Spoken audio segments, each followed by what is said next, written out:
hunger. So they went into the town together. And as they came in front of a butcher's shop, the sparrow said to the dog, "Stay there, and I will pick a bit of meat down for you." And he alighted on the stall, looked about him to see that no one was observing him, and pecked and pulled and tore so long at a piece which lay on the edge that it slipped down. Then the dog seized it, ran into a corner, and devoured it. The sparrow said, "Now, come with me to another shop, and then I will get you one more piece, that you may be satisfied." When the dog had devoured the second piece as well, the sparrow asked, "Brother dog, have you now had enough?" "Yes, I have had enough meat," he answered, "but I have had no bread yet."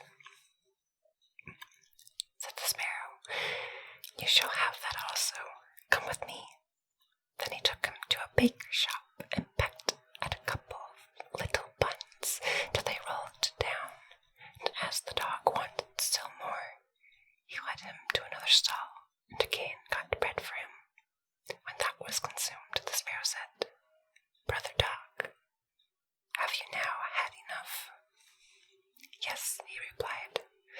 "Now we will walk a while outside the town." Then they both went out onto the highway. It was, however, warm weather, and when they had walked a little way, the dog said, "I am tired, and would like to sleep." "Well, do sleep," answered the sparrow, "and in the meantime I will seat myself on a branch." So the dog lay down on the road and fell fast asleep. While he lay sleeping there, a wagoner came driving by, who had a cart with 3 horses, laden with 2 barrels of wine. The sparrow, however, saw that he was not going to turn aside, but was staying in the wheel track in which the dog was lying. So it cried, "Wagoner, don't do it, or I will make you poor." The wagoner, however, growled to himself, "You will not make me poor," and cracked his whip and drove the cart over the dog, and the wheels killed him. Then the sparrow said, "You have run over my brother dog and killed him. It shall cost you your cart and horses." "Cart and horses, indeed," said the wagoner. "What harm can you do to me?" and drove onwards. Then the sparrow crept under the cover of the cart and pecked so long at the bunghole of one of the casks that he got the bung out, and then all the wine ran out without the driver noticing it. But once, when he was looking behind him, he saw that the cart was dripping, and looked at the barrels and saw that one of them was empty. "Unfortunate fellow that I am," cried he. "Not unfortunate enough yet," said the sparrow, and flew onto the head of one of the horses and pecked out his eyes. When the driver saw that, he drew out his axe and wanted to hit the sparrow, but the sparrow flew into the air, and he had hit his horse on the head, and it fell down dead. "Oh, what an unfortunate man I am," cried he. "Not unfortunate enough yet," said the sparrow. And when the driver drove on with the 2 horses, the sparrow again crept under the cover and pecked the bung out of the second cask, so that all the wine was spilled. When the driver became aware of it, he again cried, "Oh, what an unfortunate man am I." But the sparrow replied, "Not unfortunate enough yet," and seated himself on the head of the second horse and pecked his eyes out. The driver ran up to it, raised his axe to strike, but the sparrow flew into the air, and the blow struck the horse, which fell. "Oh, what an unfortunate man I am." "Not unfortunate enough yet," said the sparrow, and lighted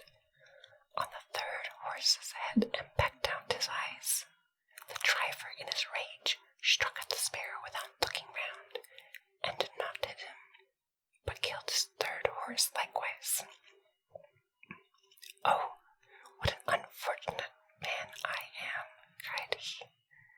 "Not unfortunate enough yet," answered the sparrow. "Now I will make you unfortunate in your home," and flew away. The driver had to leave the wagon standing, and full of anger and vexation went home. "Ah," said he to his wife, "what misfortunes I have had!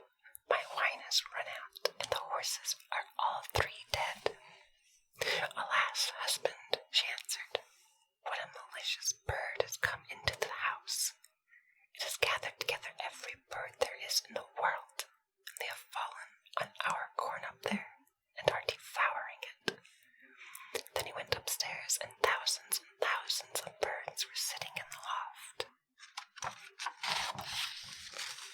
and had eaten up all the corn, and the sparrow was sitting in the midst of them.